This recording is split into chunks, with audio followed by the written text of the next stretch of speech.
Hello, everyone. Welcome.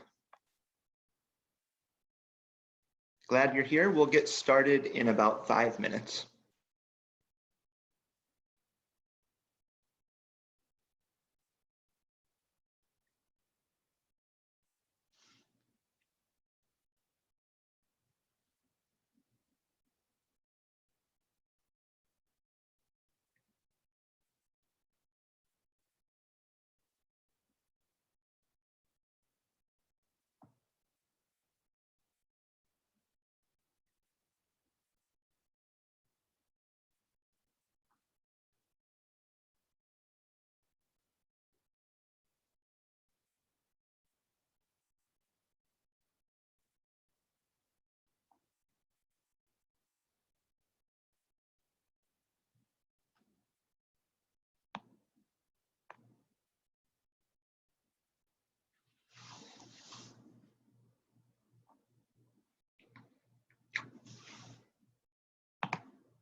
Welcome, everyone. We're glad you're here. We'll get started in just a few minutes. In the meantime, we welcome introductions in the chat tool.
Welcome, everyone. We'll get started in just a bit. Glad to see you here. While we're waiting to get started, feel free to introduce yourself with a name, role, location to either all attendees or to the panelists.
Hello, everyone. Welcome to Challenge Success and welcome to this webinar on cultivating a climate of care during remote learning. Just a couple technical notes. If you get disconnected anytime along the way, you can return to this meeting using the same link. If you run into any audio feedback, and I don't anticipate that you will, given that we've muted microphones, using earphones is often a good solution. Also, in terms of troubleshooting, any other issues that we experience on Zoom can usually be remedied just by refreshing a browser. Finally, I see we've already been exploring the chat tool. We'll continue to encourage you to do so, and feel free to play around with some settings in terms of who the audience is, whether it's panelists or all attendees. I'm joined today by my colleagues John Kleiman, who's a school program director at Challenge Success, and Sarah Miles, director of research and programs here. They will be monitoring the chat tool. Generally, I won't be viewing the chat tool, so you're not communicating with me there, but in good hands with Sarah and John, who will be fielding questions. And it's good to see many of you. I'm Chris Stapel. Since November, I've been a senior research associate at Challenge Success, and senior research associate doesn't exactly conjure up images of building connections in online and remote environments. And so a bit about me, since I've connected with so many of you in survey debrief calls or survey research in schools.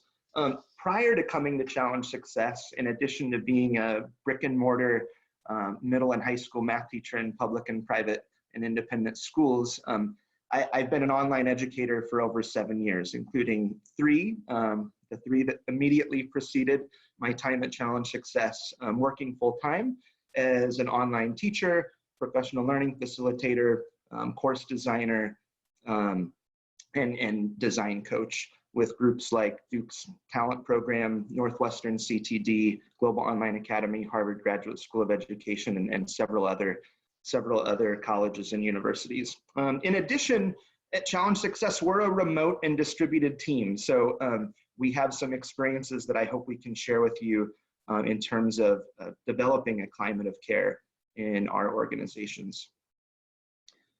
So a bit of transparency here. On Monday, when I first ran through this webinar with my colleagues, we had a conversation that went something like, do you think anyone will come? And what will happen if we have a rare occurrence, or if it surpasses our expectations and a couple dozen folks come and we have to kind of go off script of our typical small group coaching approach?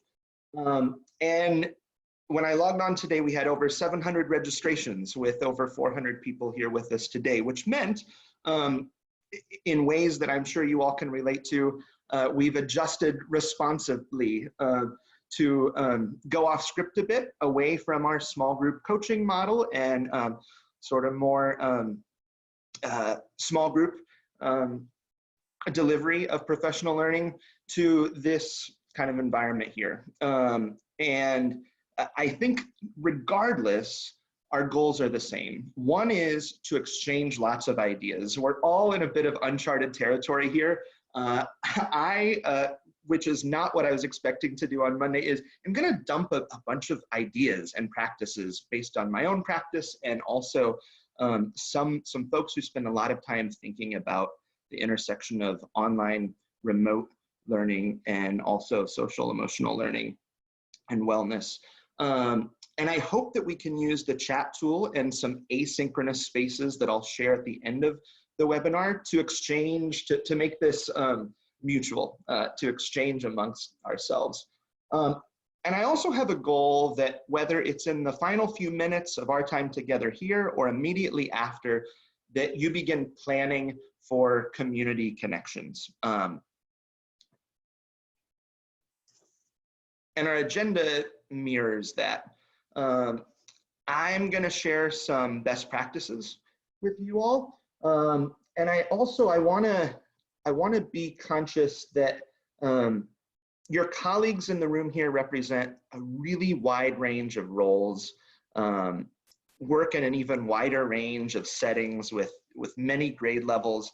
This means that we all approach this work having different considerations in terms of tools, in terms of equity and access to technology, in terms of privacy concerns and expectations, and just general needs. But we're all have been thrown into a pretty Herculean task. And so my goal in terms of measuring effectiveness here, if just one of the ideas we throw at you sticks, for many people in the room, I measure that as a success.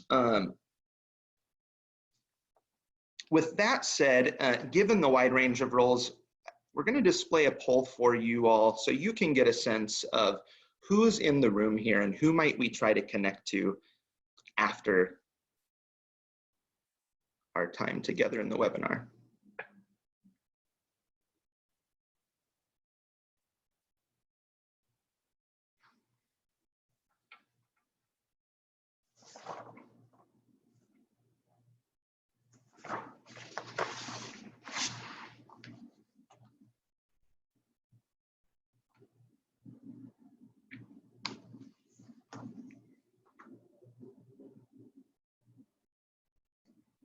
Just a few more moments to jump in if you want to participate.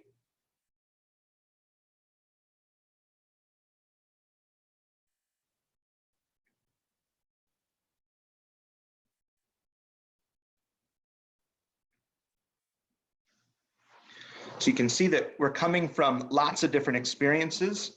Glad to have multiple constituencies, not just folks who work full-time in schools, but also people whose primary responsibility and role in schools is as a student or a younger learner or a parent. And some of us fall into many of these categories or several of these categories.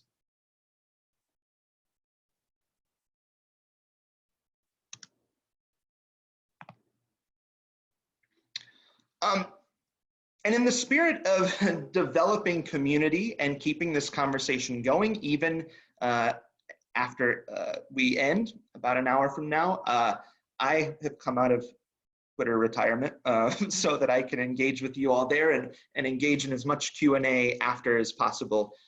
So as the kids say on the socials, we're at Chal Success. I'm at Chris Stapel. And let's communicate while we're here together and beyond with #remote connections. I think many of you found your way here because you work with Challenge Success, but I know many of you maybe not have. And so Challenge Success, we're an organization that works with schools and families and communities to embrace a broader definition of success, one that really honors and promotes student well-being and engagement. We tend to work within this framework, which is an acronym, SPACE, on topics like schedule and project and problem-based learning, and A for assessment, and E for education of an entire community, including parents. But we're going to focus today on climate of care.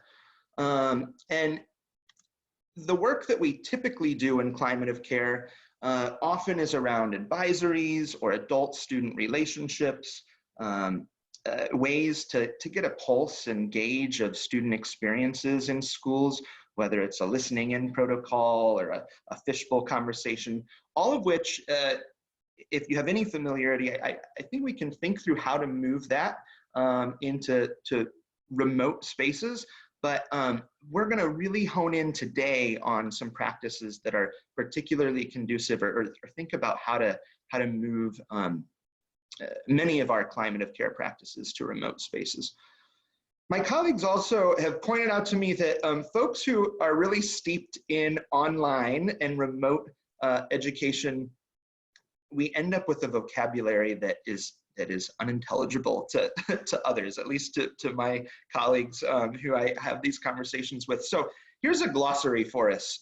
You've heard me use some of these words like synchronous and asynchronous.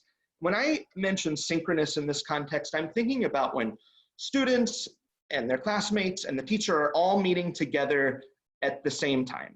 Obviously not now in the same physical space, but all at the same time. So like a 100% synchronous experience right now in schools that are reconfigured outside of their school buildings would maybe follow the same schedule as before, and we log in like this on video, and we replicate sort of the whole calendar and school day in synchronous spaces.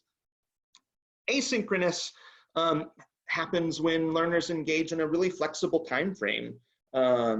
You know, if we had months and months to prepare for this, we would probably spend almost full time developing developing spaces and experiences for learners to engage in, and they connect with one another, not all at the same time and space. You'll hear me talk about brick and mortar to mean the physical school building, and it's a reminder to me, you know, to be a bit provocative that school's not been canceled. School's been reconfigured, and along with that comes the relationships and the learning and the communities that we nurture so much in our schools, and we put so much work in. Those relationships are also not canceled.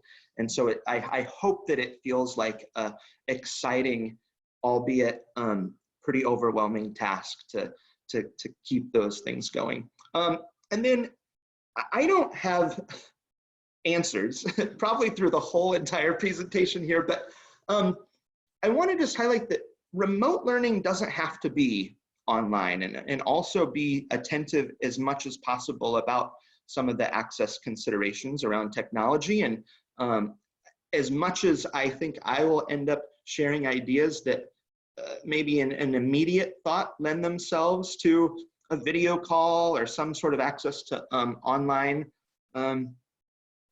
learning, I hope that we can push each other to think about how can we continue to engage in remote spaces that aren't all online or digital. One more poll to get a sense of your experiences in this moment. How are your students learning right now? Is it, and some of us are on spring break and giving up our spring break, and we have not yet embarked on online learning or remote learning. Some of us, I know, depending on where we're located in the world, have been doing this for months, and maybe are even returning into more brick and mortar spaces. And I hope that we can rely a lot on your expertise and experience as well.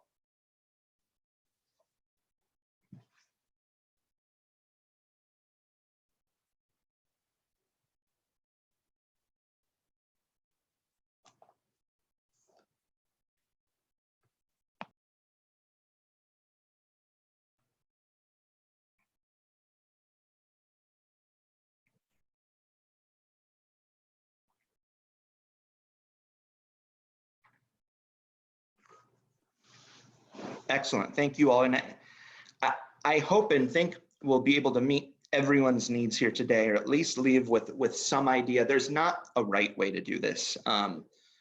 We're certainly all in uncharted territory. So no matter what category you fall in, you know your context much better than us, and I hope that you're able to select some practices that can guide us. Before dumping practices on you, I want to just articulate some agreements, some encouragement, some principles that can overlay all of our thinking today. And one that I would claim is that relationships and a climate of care are the most important priority now. I know personally, I will experience some anxiety, like, oh, I really hope that I can teach the bonus unit on ANOVA in my statistics class, and then really quickly bring myself back to reality and realize that that could not be further from our priority list. And maintaining the relationships and the sense of community in a time where students are very likely experiencing anxieties that are not the same as what they were experiencing a month ago, particularly in United States contexts, are a critical priority. I also give you permission to embrace a less is more mantra. I think this is particularly true in online spaces in my experience. The same for the first tenet here. I find in my online teaching and learning that it's with those relationships and climate of care, I have even better sort of classroom experiences. And a transition from exactly what we did, all the great things we do for relationships in our brick and mortar school, it might not be a one-to-one move. And in this moment, given the so much on our plate, I encourage us to keep in mind what's the one thing that we think might work here and we can do really well. And then finally, a reminder that connecting remotely, whether it's the internet, with the internet or with a phone, or whether, you know, all kinds of ways, this was already a new normal. You know, I would guess that many of us interact with friends and acquaintances and colleagues remotely, and our students have a lot of experience connecting with others also remotely. And so I think they can be really great partners and co-designers in any kind of work that we do moving forward.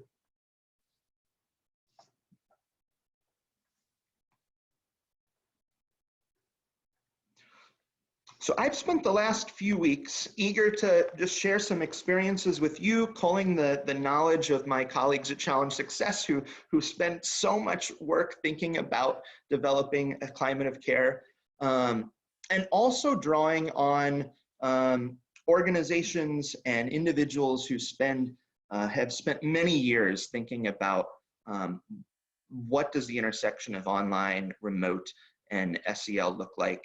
And they've engaged in these practices, they've thought a lot about these practices, they reflect on these practices. And so that's an assurance that these are not out of thin air. But the categories that I put them in are kind of arbitrary. This is not something you're gonna find in a textbook. So I'm gonna structure some of the ideas and practices around 4 areas of being present, establishing or maintaining rituals, creating community connections, shared spaces where we can all engage, and finally engaging in self-care with an understanding that it's really hard to support others if we're not feeling cared for ourselves.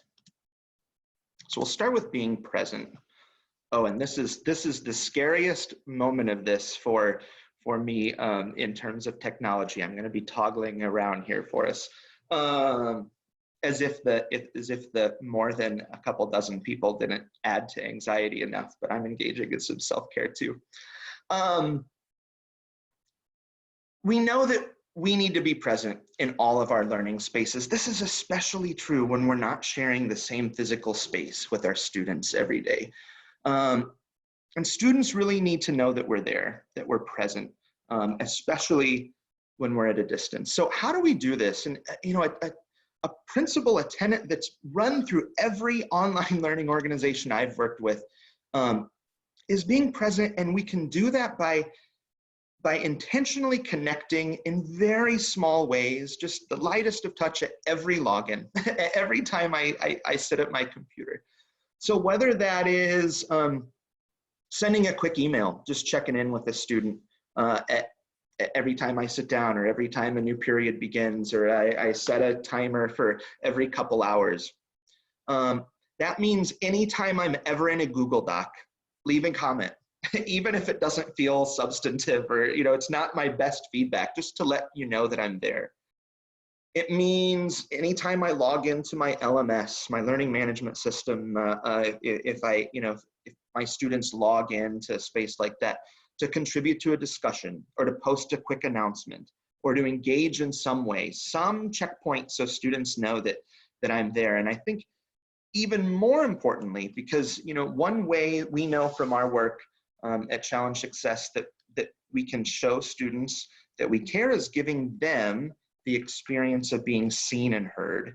So if we model that through video or audio, and welcome them, it won't happen immediately, by the way, as you can imagine. But to create a space where we all know that we can be seen and heard, even though we're not sharing that physical room together, I think can go a long way.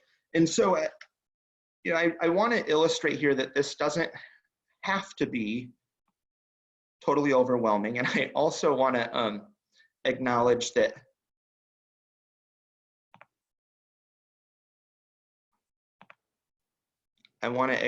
this is not about the tools that I want to show you.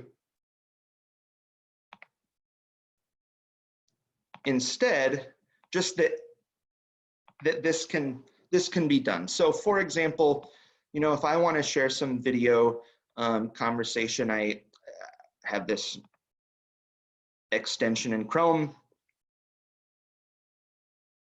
and I can just check in with you and see how things are going and clarify the directions on the assignment that I shared with you, because it's really great to interact face-to-face when I'm giving instructions in addition to the text. And I would do that while I'm recording.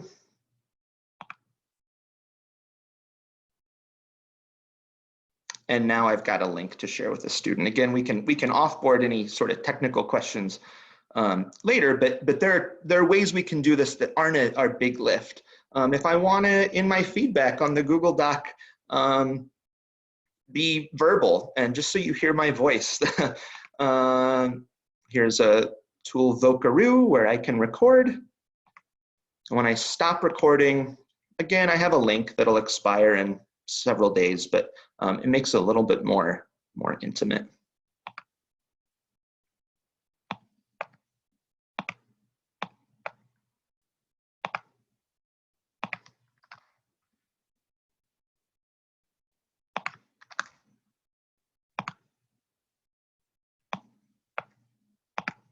Give me one moment.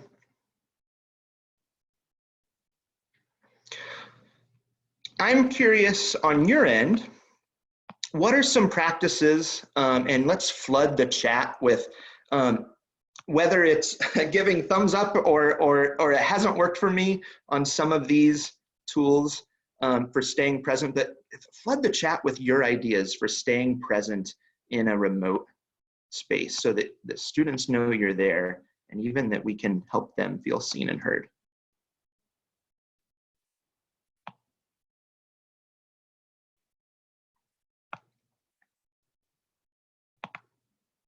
Sarah, any themes that you see among the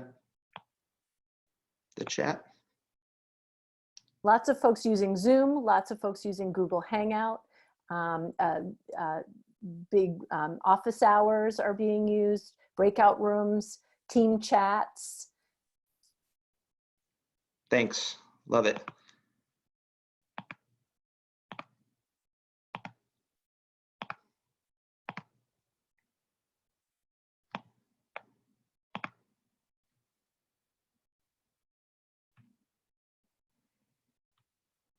And one thing I appreciate about any kind of online experiences with schools is, in some ways, it's really transparent. Like, it doesn't have to go away when the students leave and we had the lesson together. I can accumulate all my announcements together. I have a daily digest of every time I've checked in with you, particularly in asynchronous learning experiences or connections.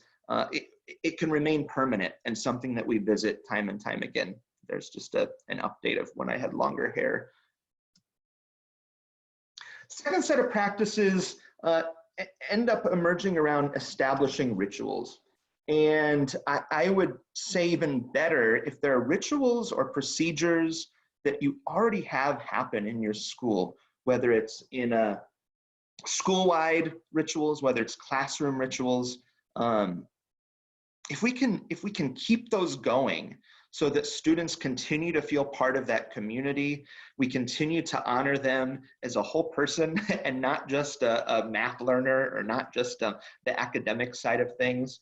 I want to continue flooding chat here. What are some of those rituals, maybe at the beginning and end of class, that have been really successful for you in brick and mortar settings?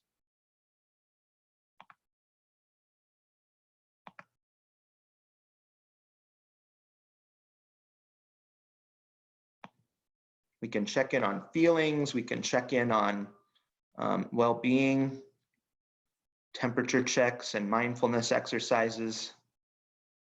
Excellent.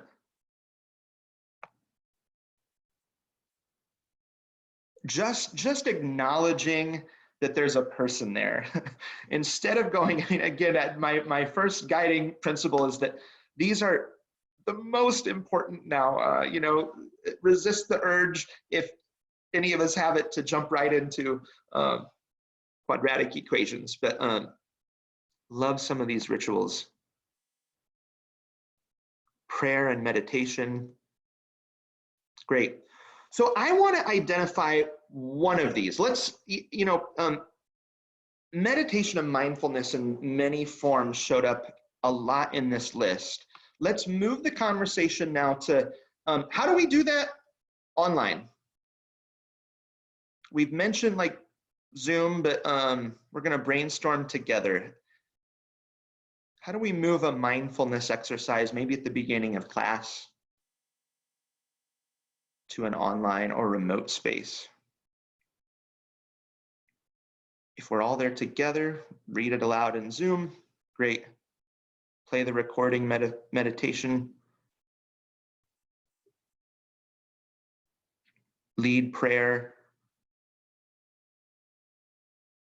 So let's take it up a notch. Now we're in remote connections 201. How would we do it if we're not synchronous?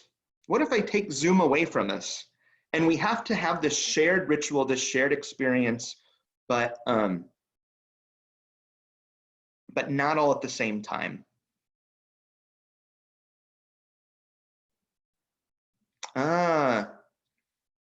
If we have the recording, we can share it. Everybody's engaging in the same practice when they get there. We can have the text of the daily prayer still, and everyone's engaging in the same ritual.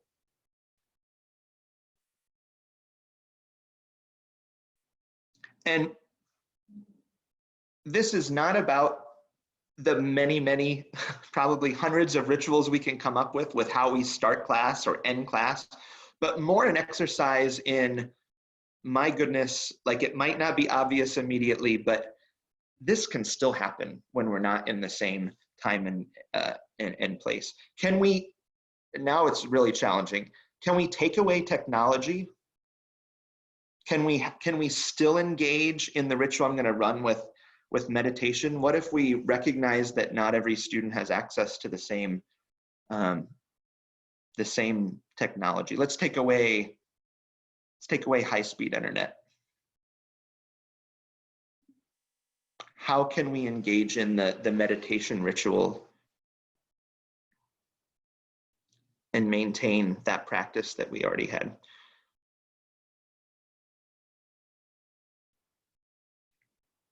Phone calls, texting. I wonder if any of us are in a place where packets are going out, we can still be attentive to the social and emotional needs of our students with a shared experience at the beginning of the packet. And the pages at the end, a check-in in the middle, just to remind folks to pause and think through their well-being. So none of these rituals are any better or worse than others, but I just wanted to share sort of things that I've tried in online and brick and mortar settings. I know at my teams at Challenge Success, we do a lot of rosebud thorns and also some gratitudes. When I was a 7th grade math teacher, I opened every class with a would you rather question. Would you rather spend 2 months never leaving your home, or would you rather spend 2 months never entering your home, for example? And we had some great ideas about how sure we can replicate this if we're all in a synchronous space, engaging at the same time, but let's be creative here. We can also maintain some of these rituals and practices in other ways. For some reason in online spaces, I've had a lot of success with progressive stories, where I might start with a phrase of the story we're going to tell. And this usually happens asynchronously. Like if we have a discussion or an announcement in our LMS in Schoology or Canvas, or I open with, they couldn't believe their eyes. And then whenever a student wanted to drop in, they extend with an extra sentence and a new sentence and a new sentence, and we go into all sort of uncharted directions.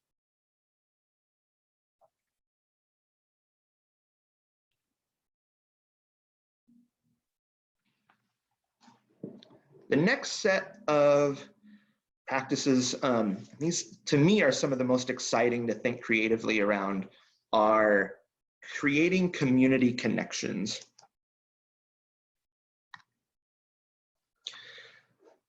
You know, we know that students, it's not just important for them to connect with an adult and know that there's an adult in school to go to, but also to connect with one another. And so, you know, I imagine now, and you all know your context so much better than I do in this moment, but there's some loss associated with the out of class things that happen in schools that are such highlights for students, the once a year events we look toward. And so those shared spaces. And so now we're going to push each other to think about how can we maintain those practices and the climate of care that comes along with them. Some things that we always have done, at least at Challenge Success, is some work around contracting and advisory and I wish campaigns. So if you've set a contract and in your advisory or your classroom, and at the beginning of the academic year have worked together to put together some agreements about how you'll interact with one another in your class, those aren't out the window now. And it's a great time to revisit them and think about, how do we engage with one another? How do we keep these relationships going? How do we hold each other accountable to not leave anybody out in our advisory or our homeroom, for example, now? And what does that look like? If you don't have an advisory program, which is also a community connection, sort of a consistent, ongoing relationship with a group of students, at the risk of violating the less is more tenet and adding a thing, I think it's really crucial now, and you know, I can vouch for other folks who I have been following in SEL world, to make sure that that every student has an adult who's checking in with them about what's going on beyond the academic sense. So even if every student is attending a live class with a content area teacher, are we sure that every student has an adult checking in? So if that's an advisor, great. If that is sort of an impromptu, assigning students, several students to an adult who we know is going to check in, great. If we do some relationship mapping, maybe you've done exercises in your school where we put sticky notes or dots up on every student's name or image to see who has connections and who could use more, whether that's a spreadsheet that we have the adults in the building indicate who they already have connections with and who could use more. Whether that is, if you're a school leader, just encouraging teachers to look through their rosters and think who in this time might be having the most difficult time with connections with their peers, or even connections with folks in their homes, and could use that support. It's a long-winded way to say advisory, or in those small group connections, let's really be attentive to having everyone feel engaged. Our I Wish campaigns that happen with a lot of partner schools at Challenge Success are ways for students to share what they wish teachers knew about them and their experience in this moment. What I wish my parents knew I was experiencing in this moment. You know, and there are a lot of ways that we can get and elevate student voice. We're in uncharted territory now. You know, we do a pretty formal survey at Challenge Success, and because schools have done it for so long, you know, we sometimes have a general sense of what we might expect in schools like ours. Now I'm not sure we have that same sense. And so any way that we can elevate student voice in terms of an anonymous "I wish my teachers knew," or a listening in protocol where students are having a conversation amongst themselves in a fishbowl, and we don't push back or contribute, we only listen in, whether it's just quick surveys, or maintaining any sort of principal councils and committees, which I think present a lot of opportunities in terms of engaging even more students and hearing about this novel experience for them. Other practices to create community connections and community spaces. As an advisor, it was always meaningful for me to, in a brick and mortar space, maybe every week someone is the subject of a compliment board, and we stand with our back against the whiteboard, and all the rest of us write compliments using whiteboard markers, and I snap a picture and send it to them, and we feel good, and we engage with that person who we might not be so transparent and open with. That can still happen here, and it doesn't require a tool like Padlet. It could be on a Google Doc. It could be in a discussion thread. And so as I've been gathering, both on my own experience and other folks who, again, who have engaged in this work for many years, this is a faculty compliment board, which I think would be really appropriate in terms of self-care, but compliment boards for students. Seen a lot of schools continue to engage in spirit weeks, scavenger hunt, student-led field trips. Here's from social media, the Spirit Week, virtual Spirit Week of a school. You know, if students are experiencing that loss, if there are events that they were looking forward to, I think there are a lot of ways we can do it. And, you know, depending on the context at your school, you know, I just want to point out that this doesn't require Twitter, Facebook, Seesaw, TikTok. You know, this can be in an advisory, in a classroom, in a school, on a Google Doc, or other sort of internal spaces. I'll model a little bit just to make a point here. So student-led field trips, you know, if I'm teaching a game theory course online, I maybe as a way to connect and build community spaces and have you share with me a little bit about where you're at. Go off and find a game that you play in your school and introduce us to it. And it feels like an appropriate student-led field trip now is, let's take a field trip to our cupboard or refrigerator. And so I'm a little uncomfortable, and I'm going to take you to my cupboard. You can see what I got ahead of me here. And it's not that I really wanted to show you my cupboard or that you needed to see it, but it's to highlight that building connections kind of by definition means being vulnerable. And I'm excited in this time to engage in this sort of relationship because I know that wasn't a kind of experience I would share with face-to-face brick and mortar students. But it feels really appropriate still. And I'm giving you a bit of myself. We might find out that we have some shared interests.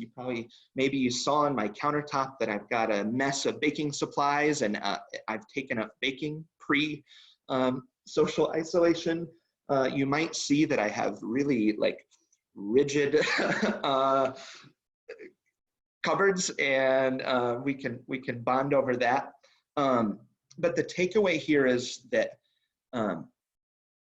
that transparency, I think, and being open about sort of how we're feeling, transparent, give you a glimpse of my life can go a long way. There's not, I'll put on my research hat a bit. There's not a lot of rigorous research, sort of like some sort of causal claims about online learning, and a lot of what we do know about online learning, a teacher may never meet their instructor face-to-face, but there is some promising work to suggest that a teacher disclosure to students in online spaces impacts the satisfaction about the relationship with students, and that it's even a bigger magnitude when that's happening in online courses versus face-to-face courses. So a bit of encouragement if it doesn't jive with our intuition, to be open and to be vulnerable and to be honest here. Scavenger hunts. I love thinking about what kind of scavenger hunts in our spaces we can engage in. So, maybe the field trip is, what's your favorite reading nook? Take us to where you're doing school now. Let's go see who can find the oldest dated newspaper. Let's see who can come up with the oldest expired food. What's the largest living thing in your space that isn't a human being? I think I found mine. I'll give you a glimpse. Here's a plant. And we're using video, but I could snap a picture of that and put it in a shared Google Doc. I could, I think I could engage in this in a lot of ways.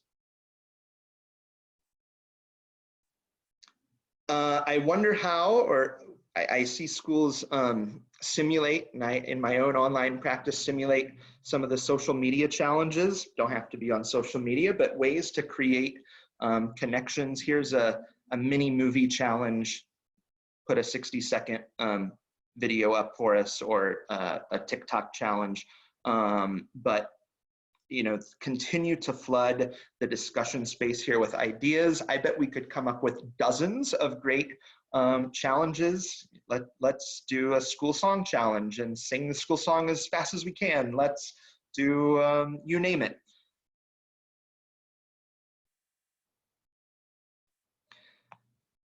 My hunch is, and again, you know what your experience is more than me in this moment.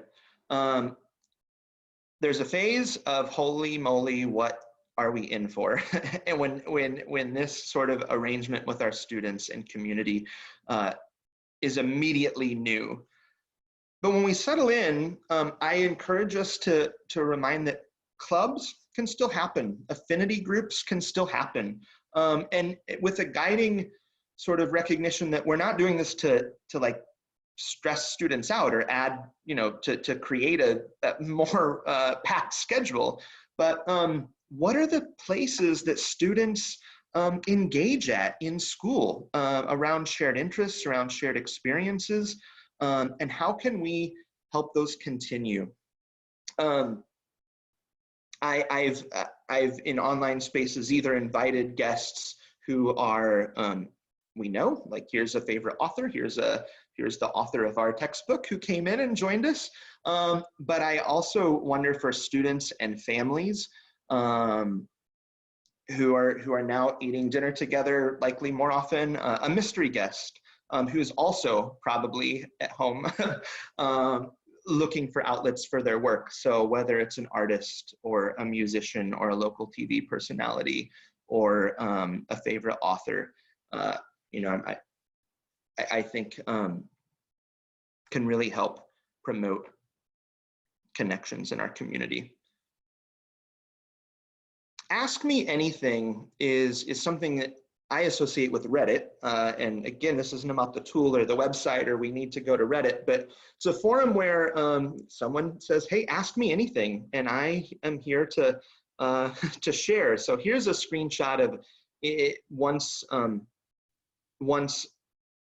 we began socially isolating, again, in North American contexts, a former admissions counselor says, ask me anything if you're concerned about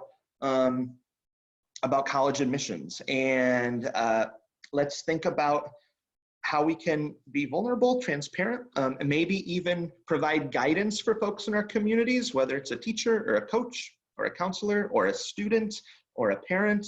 This sort of has a purpose. Ask Me Anything might also just be fun. So in an advisory, you're the subject of Ask Me Anything, obviously with certain parameters. And I should say that be kind of explicit, you know, in the back of my mind with every single one of these, I have reservations, like, oh, but who's left out? And, oh, but who might be, what are some unintended consequences of showing you my cupboard, for example, or engaging in an Ask Me Anything? And let's continue to ask those questions so that we have the most robust experience that absolutely creates connections among the whole community.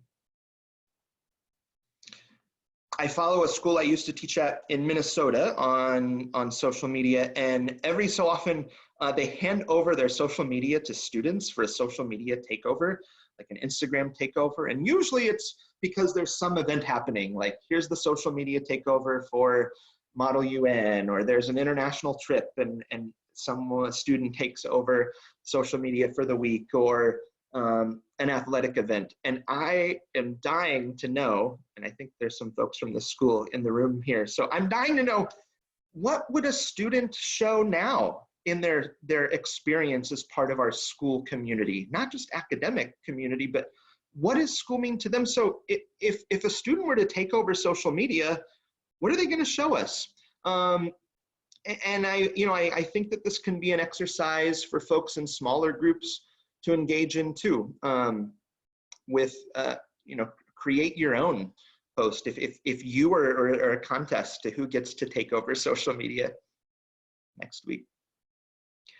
And there are just so many events that happen in schools that we might feel are lost. And this is, I'm not looking at your chat, but I want you to keep flooding with ideas, whether it's a talent show, whether it's a costume party. That's always been a highlight for me in my courses. There's always a week where we have an asynchronous costume party, and whatever the prompt is, the living person you look up to most, or your favorite author. Here is, I snapped this from, I think these are faculty people at Harvard School of Ed, that was posted on social, maybe it's I don't know where it is, but like here's an example, a hat party. I wasn't comfortable putting it here, but on the website of Stanford Online High School, a really brilliant picture of their students engaged in a costume party as well. So spend some moments, just does this give you ideas? Have you tried anything like this? The sky's the limit. It's okay to also think no, or roll your eyes at some of these too, right? But where else does this take us? As I said at the beginning, I think if we leave with just one idea that's worth trying and make it specific to our context, we're in great shape.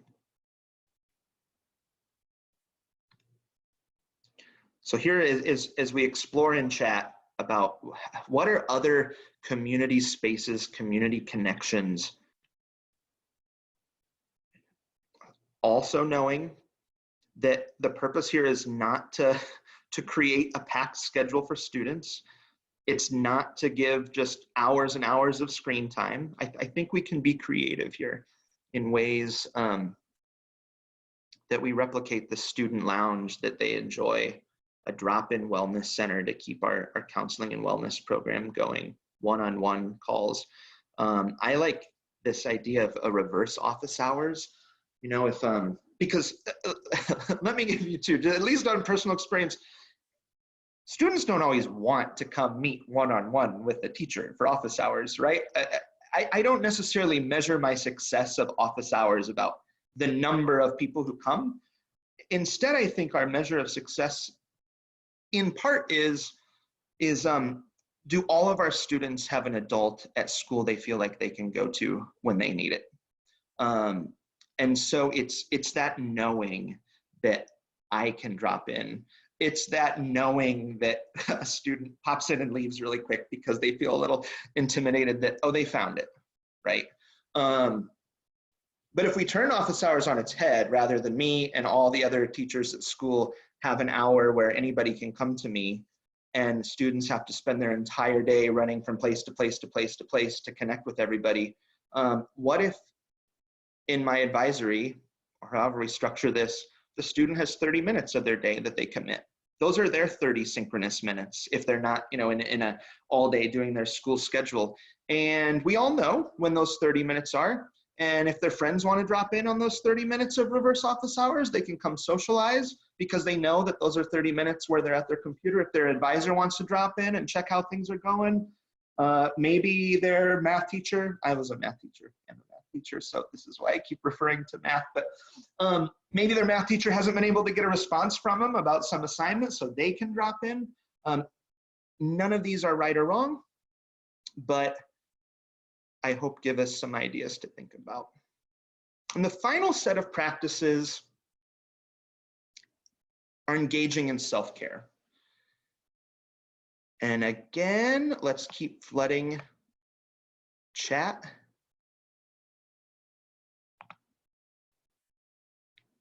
What kind of self-care have you all been engaging in? Maybe it's supporting other adults at school. Maybe it's supporting yourself.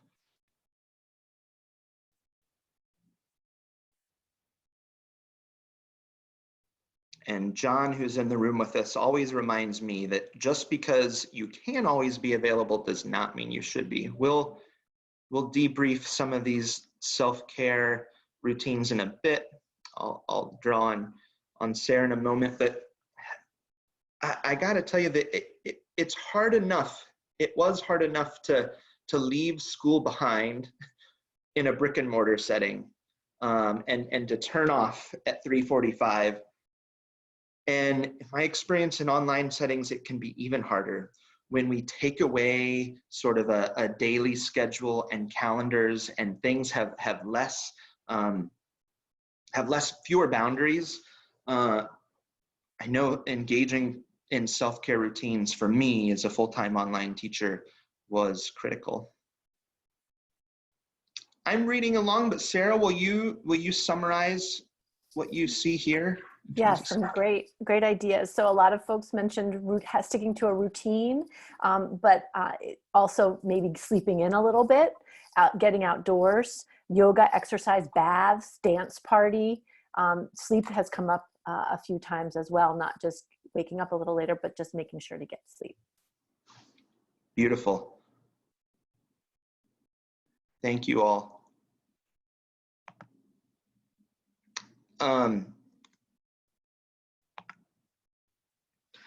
For me, especially working in remote settings, that's both now on my remote team at Challenge Success and as an online teacher. If you keep a lunchtime and it works for you in a brick and mortar setting, keep it now. That's when the computer goes down, the phone goes off, and it's my lunchtime. Any other routines with exercise or being outside or family time, keep them going, but also setting boundaries and I give you permission to not always be available. If we're feeling burned out and we're feeling not caring for ourselves, it's really hard to create a climate and community of care beyond us. So avoiding email at night or after a certain time of the day. And one way that we can help with that is just in any deadlines in our courses that we set, not having them after hours. So, if we set a midnight or end of day deadline or a 10 p.m. deadline, that sort of encourages the last minute emails. But all of those things help. I want to, as we begin to tie up, revisit these guiding principles, permissions, agreements that we really have to look out for each other. And I hope that those of us here will continue to do that after we break in terms of the relationships and the climate of care. Absolutely, arguably always the most important thing to engage learners as whole people lead them to content and other things that we're trying to do, but absolutely critical now. It's easy to be overwhelmed. If I have 3 months to work on one course full-time in an online environment, I can feel overwhelmed. And even then, I know that even though this is not a talk on curriculum design, that less is more is really critical in online spaces. So as we move onward today, what's one thing that maybe showed up on a slide, maybe it just came to you today, maybe nothing resonated, but you came today with some ideas? What's one thing in one of these areas that we can run with and do really well that we think is going to fulfill our mission of connecting students to adults and to one another? And draw on students, draw on our expertise just as users of the world who connect remotely with people on our phones and computers. That's been a new normal. If we're very likely part of professional learning communities that span the world with people who we've never met. John and Sarah in the room today, my colleagues of many months who I see many hours a day, I've only seen face-to-face once.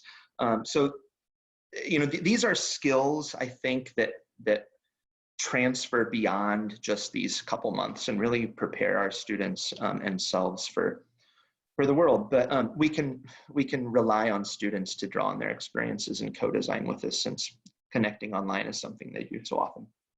So next steps. Here's what I ask of you. Even if it's in these last 4 minutes that you promised us, I know a lot of you are here virtually speaking with colleagues, with people from your school. Right now, assuming, I don't want to assume we all have access, but many of us, I'm sure, can text them now. So send a text, send that one thing that's on your mind that, hey, I think we can do this. So if you know a colleague at your school, do that for me. It'll help us stay accountable. Hey, 7th grade co-advisor, what do you think about this? Hey, math department chair, what if we opened up our courses by this? Hey, director of teaching and learning. Hey, hey, teaching assistant, what if our packets started having just one new thing that was attentive to climate of care? And as you do that, as you continue these conversations with your colleagues, those of us here, and also your colleagues in your schools, and identify that one idea, you know, I think some good questions to keep in mind is, who does it connect? Is it just fun?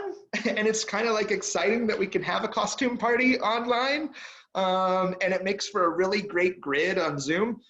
Or is it really connecting people in the way that we want to connect? And then who's it leaving out? I think these are some important guiding, these are important benchmarks for us, even ways to evaluate what we're doing. Who's left out and how do we engage them?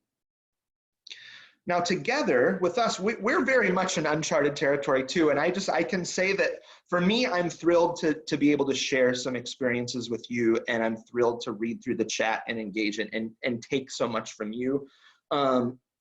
My other life is as a PhD sociologist and education researcher. And so I'm working with my team to see how we can help schools measure or check in with their students around belonging and support from adults in the current space. So, you know, be in touch if that's something that could be useful for you. And then we will be as available as we can in terms of just connecting with you in whatever way. You know, if we want to follow up after this, we've got a team of folks who, not just the people in the room today, and as an infrastructure to make that happen, let's keep talking here on Flipgrid. So we have one poll, doesn't hurt to wrap up with it. I'm curious just where your head is at. Which of the practices we talked about today, which of the categories that Chris just kind of like bucketed things into, are you hoping to pursue? It's not entirely intuitive when you go to this Flipgrid link that there are 4 separate grids. So your action items before you engage in some self-care and stand up and go take a break is to connect with any colleague in your school and go to Flipgrid now, record an introduction, and just tell us where your head is at. The link will display just 1 grid, but there are actually 4. If you choose the drop-down menu, you'll choose from either be present, establish rituals, create community connections, or self-care. And I've come out of retirement. I know that Kari, who's been here as a panelist, who among many other things handles social media at Challenge Success, and myself, I will absolutely do my best to respond to specific questions in Flipgrid, the remote connections hashtag, and elsewhere. Thank you all so much. We're all in this together, and I think the relationships that we can continue to nurture outside of this pretty contrived didactic content dump is really going to help sustain us over the next several months. Thank you all. Take care.